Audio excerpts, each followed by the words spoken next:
أعوذ بالله من الشيطان الرجيم. بسم الله الرحمن الرحيم. الحمد لله الذي أنزل على عبده الكتاب ولم يجعل له عوجا قيما لينذر بأسا شديدا من لدنه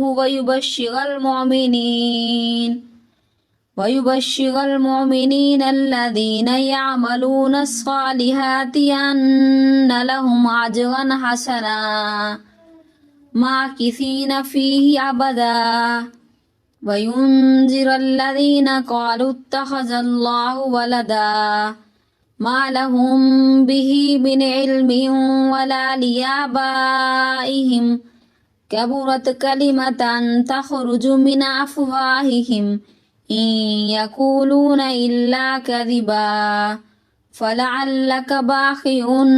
نفسك على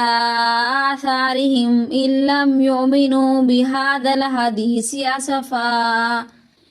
إنا جعلنا ما على الأرض زينة لها لنبلوهم أيهم أحسن عملا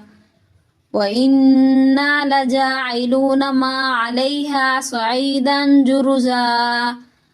أم حسبت أن أصحاب الكهف والرقيم كانوا من آياتنا عجبا إذا والفتية إلى الكهف فقالوا ربنا آتنا من لدنك رحمة وهيئ لنا من أمرنا رشدا فضربنا على آذانهم في الكهف سنين عددا ثم بعثناهم لنعلم أي الحزبين أحصى لما لبثوا أمدا.